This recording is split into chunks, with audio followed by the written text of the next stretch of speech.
الطاهرين المعصومين المظلومين المنتجبين المنتخبين واللعنة الدائمة على أعدائهم أجمعين من الآن إلى قيام يوم الدين الذين أذهب الله عنهم الرجز وطهرهم تطهيرا.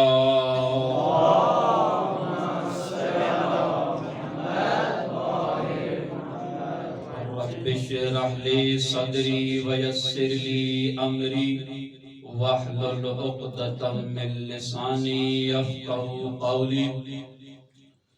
أما بعد فقد قال الله تبارك وتعالى في قرآن المجيد بسم الله الرحمن الرحيم ولا تحسبن الذين قتلوا في سبيل الله أمواتا بل أحياء عند ربهم يرزقون فرحين بما آتاهم الله من فضله ويستبشرون بالذين لم يلحقوا بهم من خلفهم ألا خوف عليهم ولا هم يحزنون. صلوات پڑھیے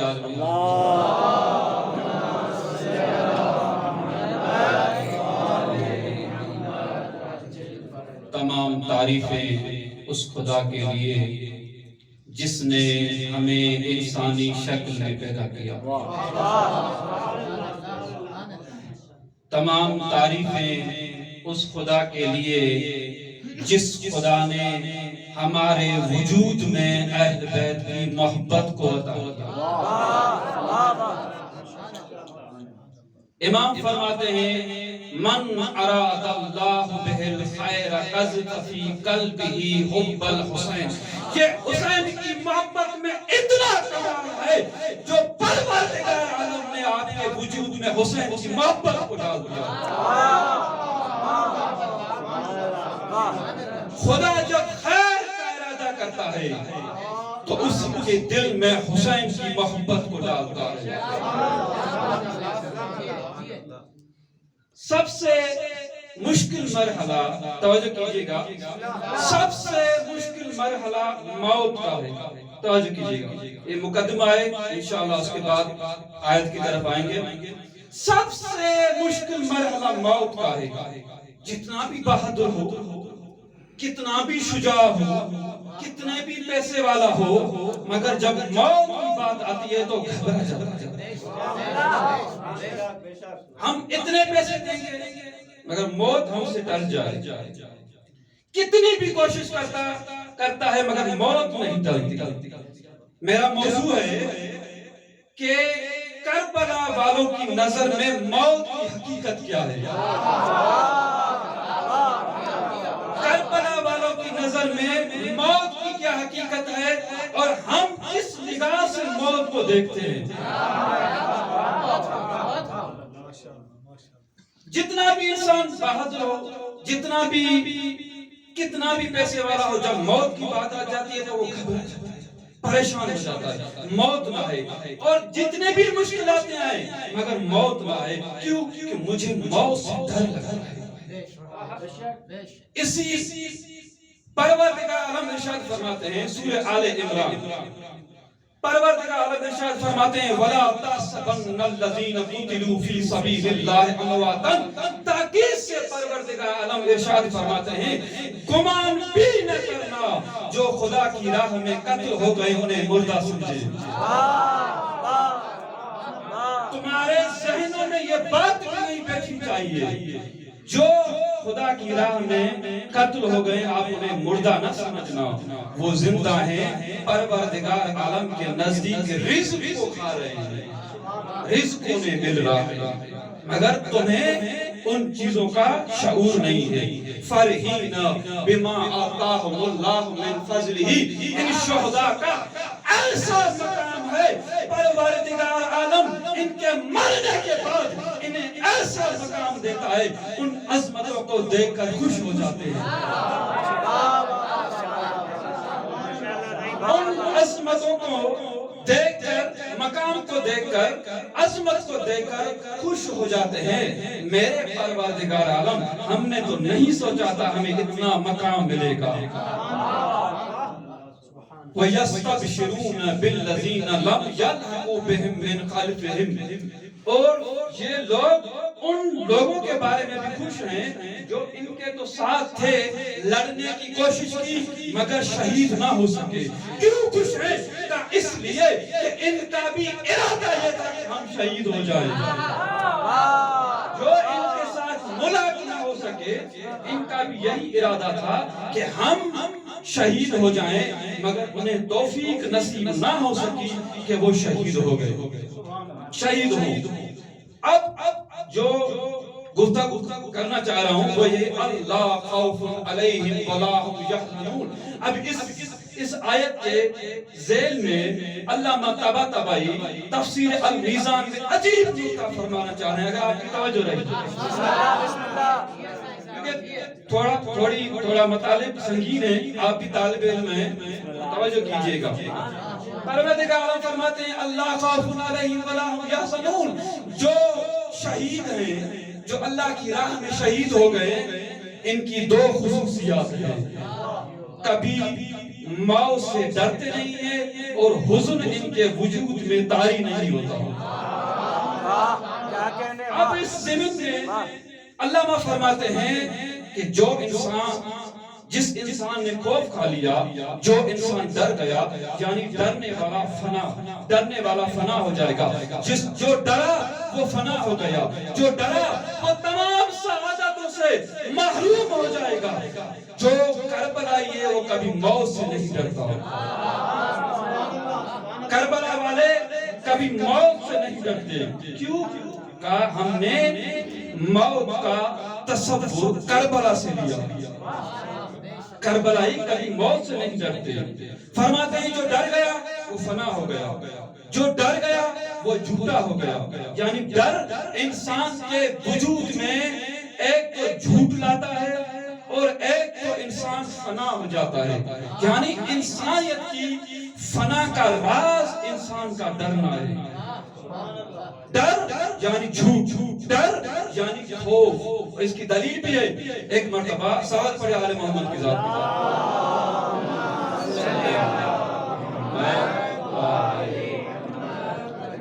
اب میں نے کہا نا ڈر یعنی جھوٹ جو ڈر گیا وہ ہمیشہ جھوٹ بولے گا کبھی سچا نہیں ہوگا اور علامہ فرماتے ہیں جو شجاع ہے یعنی وہ کبھی جھوٹ نہیں بولتا شجاع بندہ کبھی جھوٹ نہیں بولتا ہمیشہ بولتا ہے سچ بولتا ہے جتنی مشکلاتیں آ جائے جتنی پریشانی آ جائے اپنا ہر کچھ قربان کرتا ہے مگر کبھی ڈرتا نہیں ہے ہر کچھ قربان کرتا ہے مگر وہ ڈرتا نہیں ہے ڈر آپ کے وجود میں فنا لاتا ہے اور اس کے بعد میں نے کہا نا یعنی ڈر یعنی جھوٹ ایک مرتبہ امام حسین نے ایک شخص کو کہا میرا قافلہ جا رہا ہے کشتی نجات جا رہی ہے آپ آنا چاہتے ہیں کہا مولا میں نہیں آؤں گا مشکلاتیں ہیں پریشانیاں ہیں میں گھر کا بڑا ہوں میری تجارتیں ہیں یعنی ڈر گیا ڈر یعنی جھوٹ توجہ تو ہے نا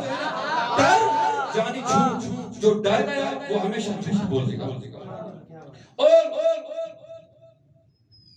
جو کربلائی ہے وہ کبھی موت سے نہیں ڈرتی موت سے ڈرتی ہے اب اس کی دلیل میں پیش کرنا چاہ رہا ہوں حضرت ابو فضل عباس فرماتے ہیں کہ اتخذون قوما يلعبوا بالموت وكيف كان بالرجولية مولا عباس کو جب جلال آیا نا رب کعبہ کے سمجھ ایسا جملہ کہا تاریخ حیران رہ گئی مولا فرماتے ہیں تم خیانت کرتے ہو ابا عبداللہ سے جن کے بچے موت سے کھیلتے ہیں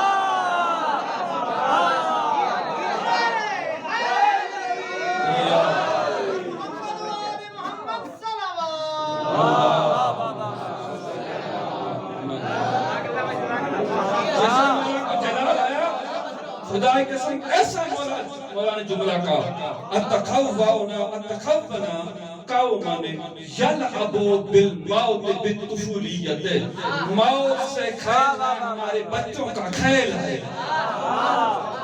موت سے تو ہمارے بچے کھیلتے ہیں، تم ہمیں موت سے ڈراتے ہو اور سوچتے ہو کہ موت سے ڈرا کے ہمیں اپنے مقصد سے ہٹا سکتے ہو۔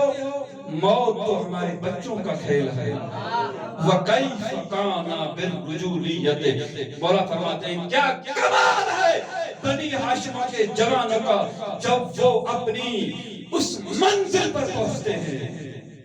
کیا کمال ہے بنی ہاشم کے جوانوں کا جب وہ اپنی منزل پر پہنچتے ہیں، اپنی رجولیت پر پہنچتے ہیں، کیا ان کا کمال ہے۔ صلوات پڑھیے آل محمد کے ساتھ۔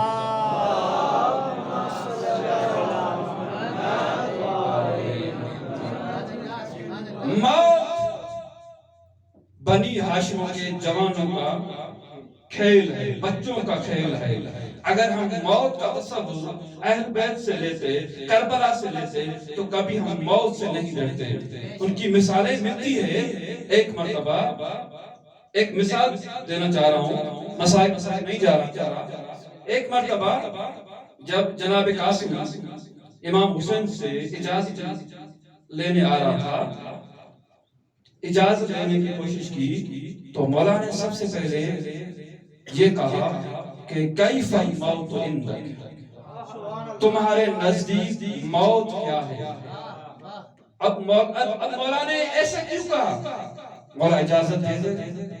مولا نے اس لیے کہا کہ تو کل دنیا والے یہ نہ کہے کہ حسین نے ایسے بندوں کو بھیجا جنہیں موت کا تصور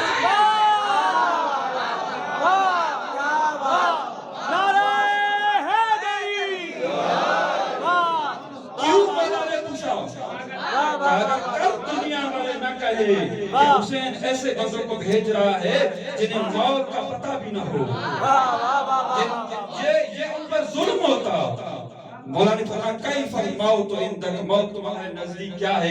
اب جو حسین سے ملحق ہوتا ہے، جو حسین کے خاندان سے ملحق ہوتا ہے، اس کے بعد جناب قاسم نے ارشاد فرمایا احلی من الاصل، موت ہمارے نزدیک شہد سے زیادہ شیرین ہے۔ موت زیادہ شہد سے بھی شیرین ہے۔ یہ کربلائی ہیں، یہ کربلا والے ہیں جنہوں نے ہمیں موت کا تصور بتایا۔ اور ایک مرتبہ حضرت علی اکبر نے امام حسین کو کہا الَّسْنَا عَلَى الْحَقِّ، کیا ہم حق پر نہیں ہیں؟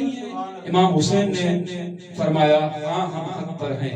جیسے امام حسین نے کہا ہم حق پر ہیں، ابھی جناب علی اکبر نے کہا اب موت ہم پر پڑے یا ہم موت پر ہیں، ہمیں کوئی فرق نہیں پڑے گا، کیونکہ ہم موت سے نہیں ڈرتے، کیونکہ موت ہمارے بچوں کا کھیل ہے۔ تم ہمیں موت سے ڈراتے ہو، موت کا خوف دیتے ہو۔ ابھی امام حسین کی شجاعت اتنی ہے کہ کچھ غیر مسلم ان کا اشارہ دینا چاہ رہا ہوں۔ محترمہ گاندھی نے کہا کہ میں نے حسین کی زندگی کو پڑھا، توجہ تو ہے نا، کہہ رہے ہیں میں نے حسین کی زندگی کو پڑھا، اس کی سیرت کو پڑھا، کتابوں کو پڑھا، بہت میں نے جستجو کی، تحقیق کی۔ اس کے بعد کہتے ہیں اگر چاہتے ہو اپنے ملک کی سلامت چاہتے ہو، تمہارا ملک کو سلام رہے، تمہارے ملک پر کوئی دشمن حملہ نہ کرے، تمہیں حسین کی زندگی کو اپنانا پڑے گا۔ کیوں؟ اس لیے لشکر بہت کم تھا مگر ایمان خدا پر اتنا تھا، لشکر کے قلت کے باوجود بھی کثیر پر فتح حاصل کر لی۔ زندہ باد، زندہ باد، زندہ باد، مردہ باد، محمد صلوات۔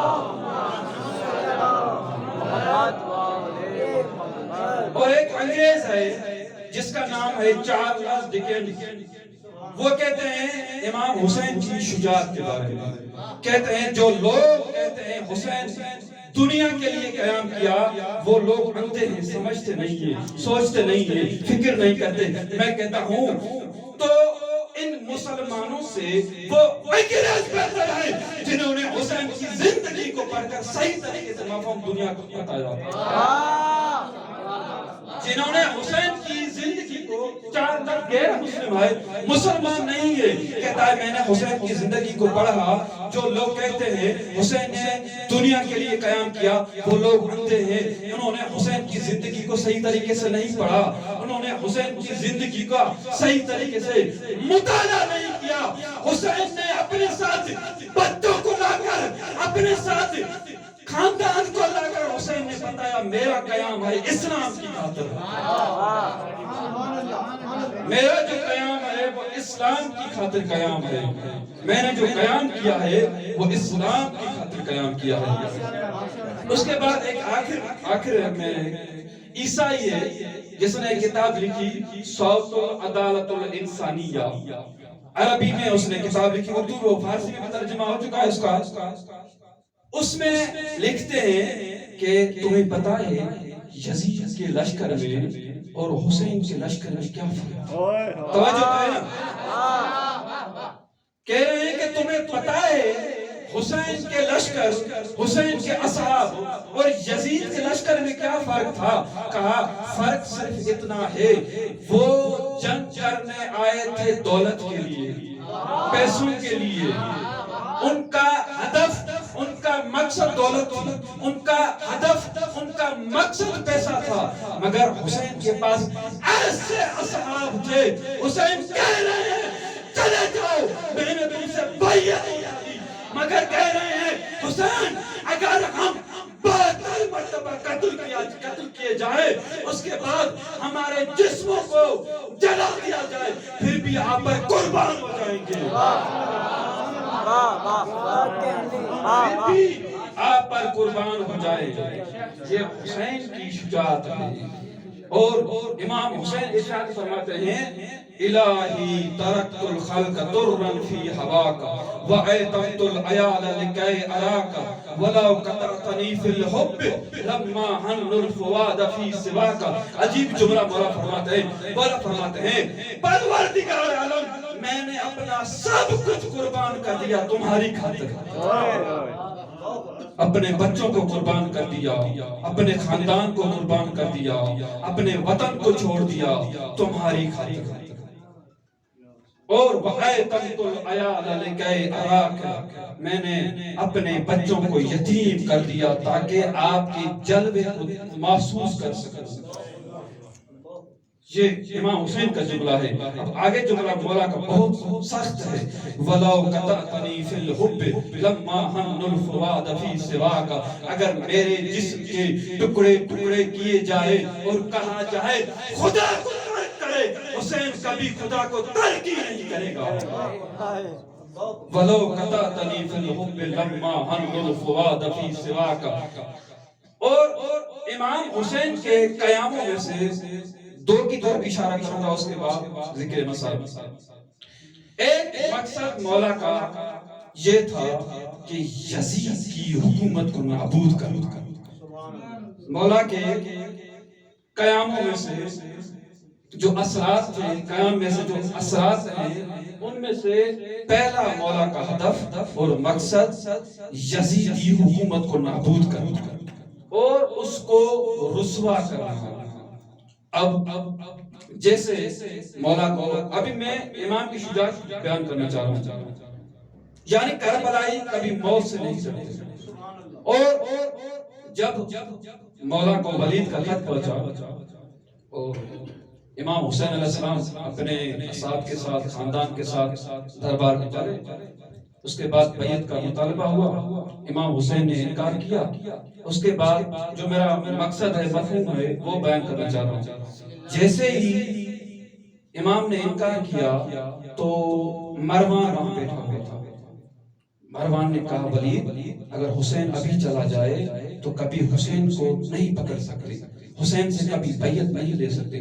رب کعبہ کی قسم ہے، جیسے ہی مروان نے ولید کو یہ کہا نا، حسین کے چہرے میں جلا جا گیا۔ حسین نے ارشاد فرمایا وَيْلَا عَلَيْكَ يَبْنَ الزَّرْقَاء، وَيْلَا تم پر بدکار خاتون کے بیٹے، وَيْلَا عَلَيْكَ يَبْنَ الزَّرْقَاء، ویل ہے ہے تم پر اے بدکار خاتون کے بیٹے. اس کے بعد مولا فرماتے ہیں اتامرو بضرب عنقی، کیا تم حکم دیتے ہو کہ حسین کے سر کو قلم کیا جائے؟ حسین کا سر قلم کرنا کوئی آسان ہے؟ تم حکم دیتے ہو کہ حسین کے سر کو قلم کیا جائے؟ ابھی مولا نے آگے عجیب ارشاد فرمایا. مولا نے فرمایا کذبت واللہ واللہ، 2 مرتبہ مولا نے قسم اٹھائی. مولا نے فرمایا جھوٹا ہے تو، خدا کی قسم، خدا کی قسم تم جھوٹا ہے، تم جھوٹ بولتے ہو اور تم ہمیں ڈراتے ہو موت سے، اور ڈرا کے یہ کہنا چاہتے ہو کہ حسین اپنے مقصد سے ہٹ جائے گا. تم نے حسین کی طاقت کا اندازہ ہی نہیں کیا. تم نے حسین کی طاقت کا اندازہ نہیں کیا. تم نہیں پہچانتے حسین کی طاقت کیا ہے. تم نہیں پہچانتے ہو کہ حسین کی شجاعت کیا ہے. ابھی مولانا نے ایک جملہ فرمایا. مولانا نے فرمایا لو رام ذالک احد من الناس لسقیت الارض من دمی قبل ذالک. مولا نے فرمایا تم اگر اپنے لشکر میں سے کسی کو بھی حکم دو کہ حسین کو قتل کرے، مولا نے فرمایا میں اپنی شجاعت سے اس زمین کو خون سے رنگین کر دوں گا. لو رام ذالک احد من الناس لسقیت الارض من دمہ قبل ذالک. اور تم چاہتے ہو کہ حسین کو ڈرا کے اپنے مقصد سے حسین ہٹ جائے گا؟ میں اسی پوری کائنات کی زمین کو خون سے سیراب کر دوں گا اس سے پہلے کہ تم اپنا قدم اٹھاؤ. اس کے بعد مولا نے فرمایا ایھا الامیر نحن اہل بیت النبوہ و معدن الرسالہ و مختلف الملائکہ بنا فتح اللہ و بنا یختتم. اس کے بعد مولا نے ارشاد فرمایا یزید رجل فاسق شارب الخمر قاتل نفس المحترمہ معلن بالفسق مثلی لا یبایع مثلہ. مولا فرماتے ہیں اے امیر، تم ہم سے بیعت کا مطالبہ کرتے ہو، تمہیں پتہ ہے ہم کس گھرانے سے تعلق رکھتے ہیں؟ ہم اہل بیت کے گھرانے سے تعلق رکھتے ہیں. ہم ایسے خاندان سے تعلق رکھتے ہیں وہ مختلف الملائکہ جہاں ملائکوں کا نزول ہوتا ہے. پہلے اپنے فرد کو محسوس کریں، پھر حسین سے بیعت کا مطالبہ کریں. یزید رجل فاسق شارب الخمر، یزید فاسق بنتا ہے اور شراب پینے والا ہے، بندروں سے کھیلتا ہے اور محترمہ نفس کو قتل کرتا ہے. تم چاہتے ہو کہ حسین سے بیعت لے؟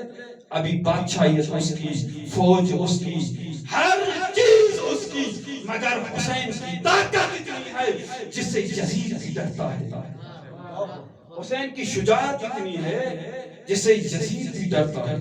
یعنی ایسا امام حسین نے یزید کے نام کو بدنام کیا، رسوا کیا اور دنیا تک اس کے کردار کو بتایا. اور امام فرماتے ہیں، امام نے یہ کب فرمایا؟ جب کوفے کے لوگ ڈر گئے تھے. توجہ تو ہے نا؟ جب کوفے کے لوگ ڈر گئے تھے اور امام حسین کی مدد کرنے کے لیے آمادہ نہیں ہوئے، ان میں سے سلیمان بن سلطے خزائی نے مسلم کی مدد کرنے کا انکار کر دیا، کہا کہ ابھی مسلم کا ساتھ دینا مکروہ ہے. تو اس وقت امام حسین نے ایک جملہ کہا اور اس جملے میں بہت مفہوم سمایا جاتا ہے. مولا فرماتے ہیں فَلَكُمْ فِي أُسْوَةٌ، تم ڈرتے ہو موت سے. سمجھو تو ہے نا؟ تم ڈرتے ہو موت سے. ابن زیاد تمہیں مار ڈالے گا، ابن زیاد تمہیں قتل کر ڈالے گا، اور ابن زیاد تمہارے مال کو نقصان دے گا، تمہاری جان کو نقصان دے گا. حسین کی زندگی تمہارے لیے اسوہ حسنہ ہے. کیوں نہیں حسین کی زندگی کو اپناتے؟ کیوں نہیں حسین کے نقش قدم پر چلتے؟ کیوں نہیں حسین کی زندگی کو اپناتے؟ اگر حسین کی زندگی کو اپناتے تو کبھی موت سے نہیں ڈرتے، موت تم سے ڈرتے. صلوات پڑھیں آل محمد کے ساتھ.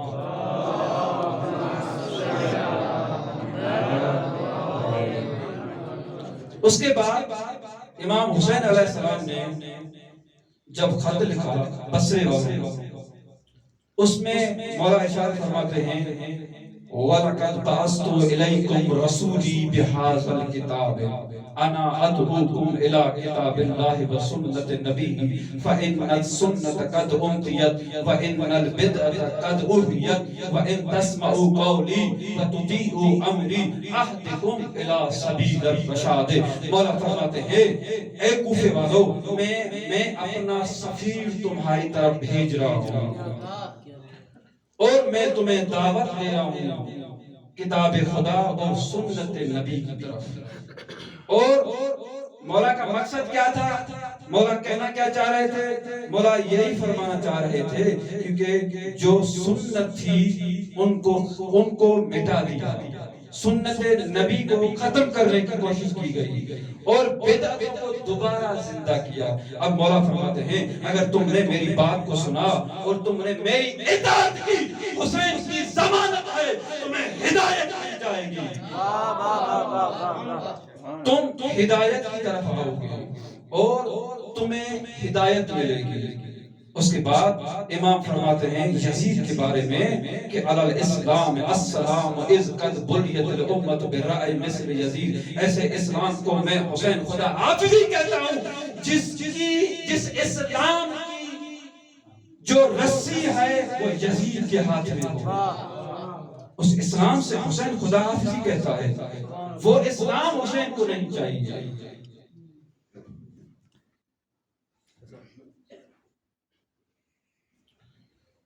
وہ اسلام حسین کو نہیں چاہیے، کیوں؟ کیونکہ جن حکومتوں میں یزید حکومت کر رہا ہو، جن ملکوں میں یزید حکومت کر رہا ہو، بس عزیزو میں کہنا چاہ رہا ہوں کہ اس خاندان کا ذکر کروں جن خاندان نے پورا گھر حسین پر قربان کر دیا۔ اس خاندان کا نام ام البنین ہے۔ خدا نے اسے 4 بیٹے عطا کیے تھے، وہ چاروں بیٹے حسین پر قربان کر دیا۔ ام البنین کہتے ہیں بیٹوں کی ماں۔ جب ام البنین کے بیٹے کربلا میں شہید ہو گئے نا، ام البنین رو رو کر کہتی تھی اب مجھے ام البنین نہ کہو، جس کی وجہ سے کہتے تھے وہ بیٹے نہیں رہے۔ بس عزیزو ام البنین کو پروردگار عالم نے ایک بیٹی عطا کی، اس کا داماد مسلم بن عقیل ہے۔ پروردگار عالم نے مسلم کو 4 بیٹے عطا کیے اور 2 بیٹے کربلا میں شہید ہو گئے، 2 بیٹے کوفے میں شہید ہو گئے۔ بس عزیزو ام البنین وہ مظلومہ ہے جس کے بیٹے شہید ہو اور جس کے نواسے شہید ہو، جس کا داماد شہید ہو، پورا خاندان ہو، اسلام پر ام البنین نے قربان کر دیا۔ بس عزیزو 2 بچوں کا ذکر کرنا چاہ رہا ہوں جس کی عمر تو بہت چھوٹی تھی، مسائل بہت سخت دیکھے۔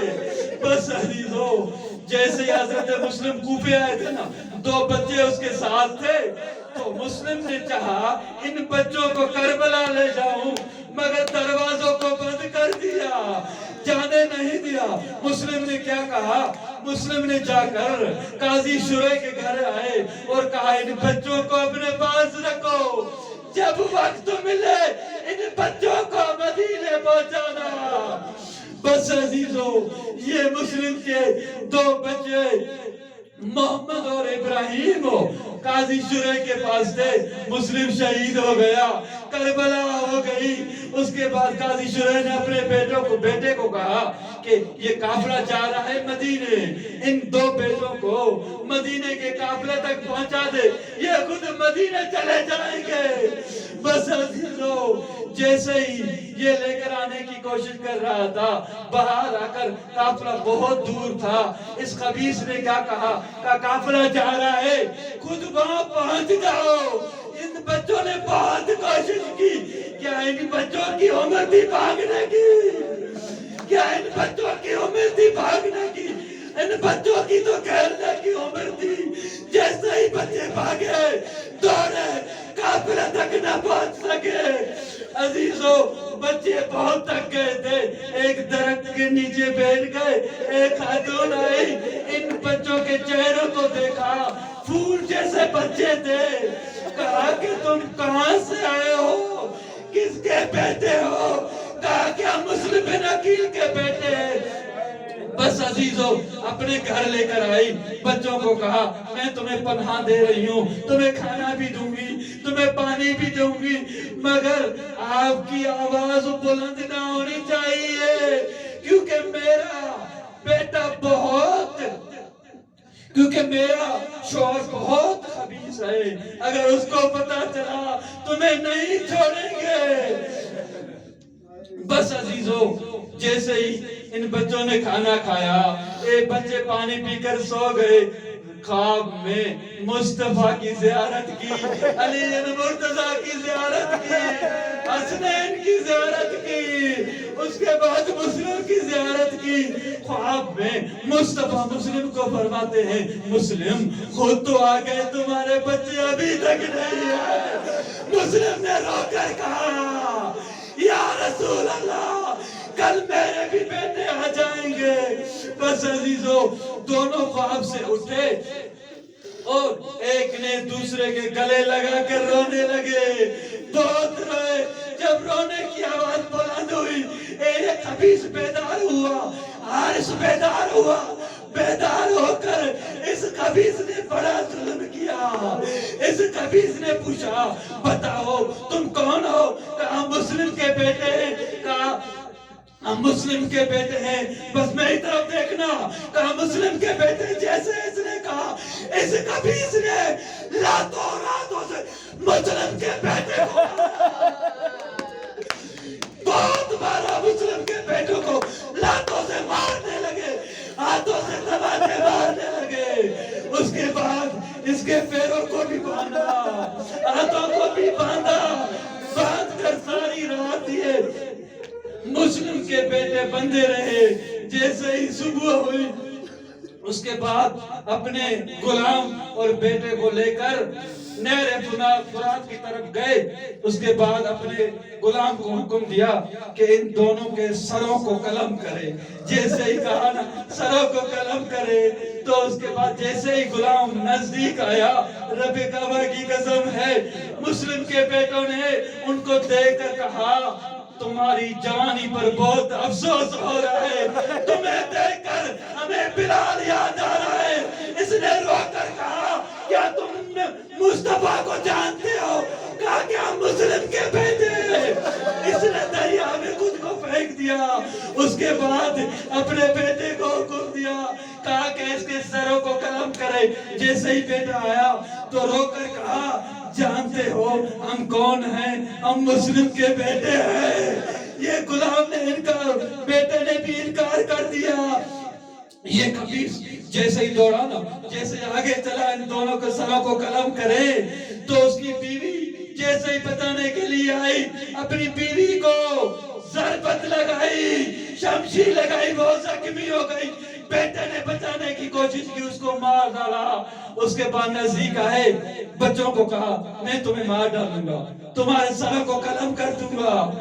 اور اس کے بعد بچوں نے کہا کہ دیکھیں ہمارے سروں کو قلم نہیں کریں، ہمیں بازار میں لے کر جائے، وہ ہمیں بیچ دے، تمہیں بہت مال ملے گا، بہت دولت ملے گی۔ اس خبیث نے انکار کر دیا۔ اس کے بعد بچوں نے کہا کہ اگر ایسا نہیں کرتے تو ہمیں غلام بنا دے، اگر ایسا نہیں کرتے تو خود ابن زیاد کے پاس لے چلے، وہ خود فیصلہ کریں گے۔ اس خبیث نے پھر انکار کر دیا۔ دونوں بچوں نے کہا پھر ہمیں مارنے کا ارادہ ہے، ہمیں اجازت تو دے 2 رکعت پڑھے۔ بچوں نے 2 رکعت پڑھی، ایک دوسرے کے گلے کو لگا کر رونے لگے۔ جیسے ہی روئے، اس خبیث نے کیا کیا، جیسے ہی مارنے کے لیے آگے آئے، کس کو؟ بڑے بھائی کو۔ چھوٹے بھائی نے کہا پہلے مجھے قتل کرے، میرے جسم میں اتنی طاقت نہیں ہے کہ میں بڑے بھائی کو دیکھ سکوں۔ جیسے ہی چھوٹے بھائی کو قتل کرنے کے لیے آئے تو بڑے بھائی نے کہا چھوٹے بھائی کو قتل کرنے کے لیے آئے، بڑے بھائی نے کہا کہ اس کی ماں نے مجھے کہا تھا پہلے مجھے قتل کر دے۔ اس خبیث نے بڑے بھائی کے سر کو قلم کر دیا، سر کو ایک طرف پھینک دیا، جسم کو ایک طرف پھینک دیا۔ اس کے بعد اس چھوٹے کہتے ہیں روایت میں ہے، مصحف ہے، ایک حیوان کو دوسرے حیوان کے سامنے ذبح نہیں کرے۔